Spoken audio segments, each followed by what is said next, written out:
Gambia's coastal zones, particularly areas in the country's coastal south, are endowed with immense natural resources, shaping multiple livelihood ventures for communities and people from all over the sub-region.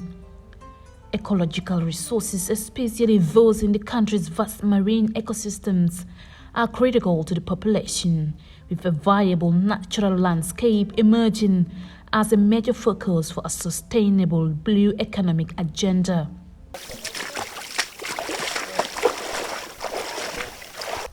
Kartong is one of the busiest coastal vicinities with a stable ecological attraction, a bustling ecotourism hub and fisheries center, perfectly placed to nurture the economic environment of the coast. Settled on a narrow strip of land, Kartong's riverside is a robust economic vicinity, attracting an appealing variety of ventures. Most men and women here are in the fisheries business. I used to buy at the beach side and take it to the markets. There are a lot of challenges anyway. At the beach side, more Kartong beach, sometimes we used to have fish, there's no glass. That is one of the major problems at Kartong. We used to have fish, no glass. Sometimes you have glass, no fish. You see, that there are, even today, there is some fish, but there's no glass. That is the big difficulties in this beach.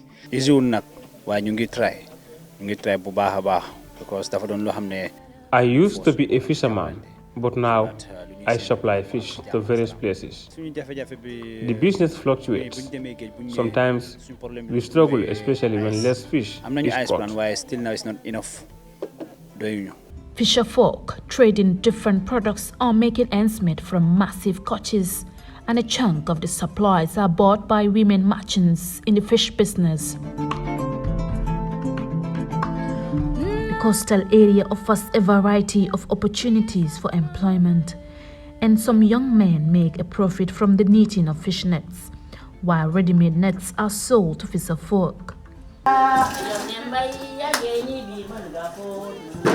These women are in the fish smoking business.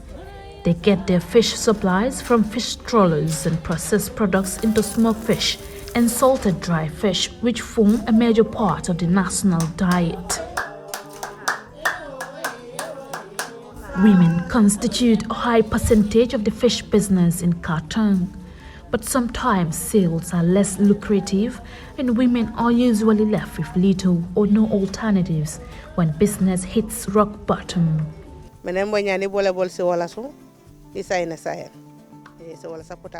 This has been my venture ever since. We invest resources in processing the smoked fish, but a good profit is not often guaranteed. We can't give up, because this is where we feed our families and pay school fees of our children.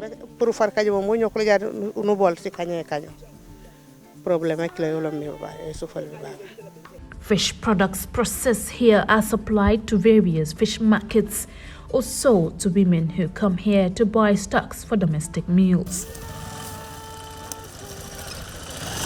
The lack of facilities amid all the challenges is massively hindering the output of their business ventures, as these women solely rely on fisheries to make ends meet.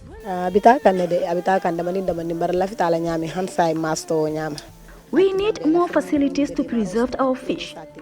Even our main oven has no door, and sometimes our smoked fish are stolen. Our earnings are little. We can't invest in that.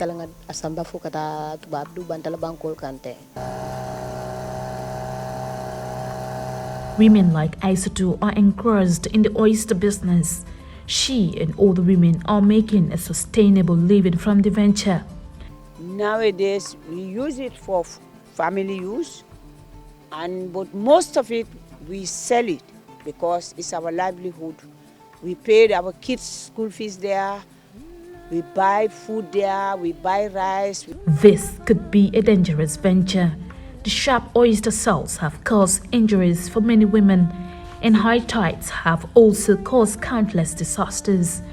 But some visionary projects are providing support for Aisatu and her colleagues.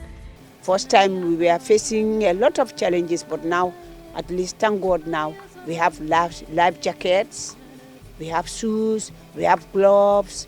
But in those days, there are people who even lost their lives.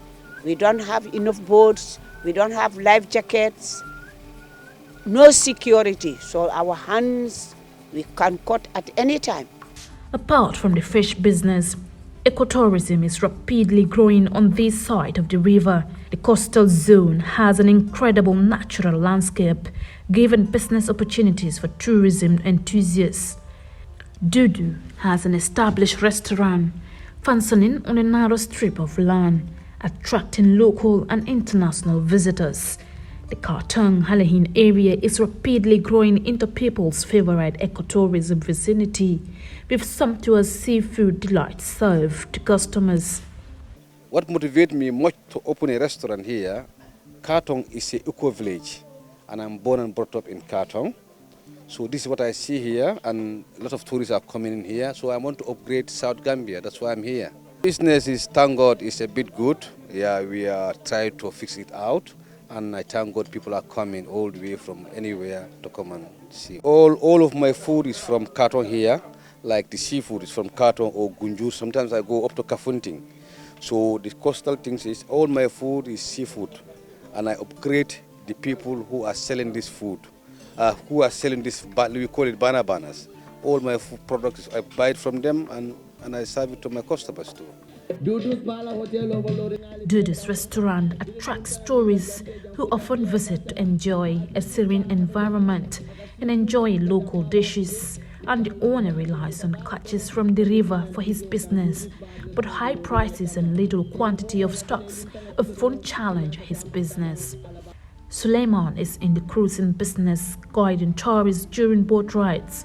The industry is taking off as Kartong turns into a major tourist hotspot. Because in Kartong, a lot of tourists, they like to come to Kartong. The reason why they like to come to Kartong, because of the nature that we have. Keep our nature, especially our forest, our river, the sea, and other natural resources that we have here in Kartong here. In Kartong here, a lot of tourists come to Kartong here because of, some they come for bird watching, some they come for fishing, some they come for just for the nature that what we have here. The coastal residents rely on natural resources for food and income, and a preserved marine ecology means more opportunities for the community, which is keenly protecting its resources. Just like billions of people worldwide who rely on coastal resources for food and jobs, businesses here are utilizing the natural infrastructure to boost their ventures. But climate activists are quite worried about the overutilization of coastal resources, which might have negative impacts on aquatic organisms and human beings. But the coastal community is fully aware of the possible menace. They are partaking in protecting the environment to enhance ecosystem resilience in order to keep their businesses navigating. Reporting for GRTS News here in Kartong, I am Aminata E. Sanyang.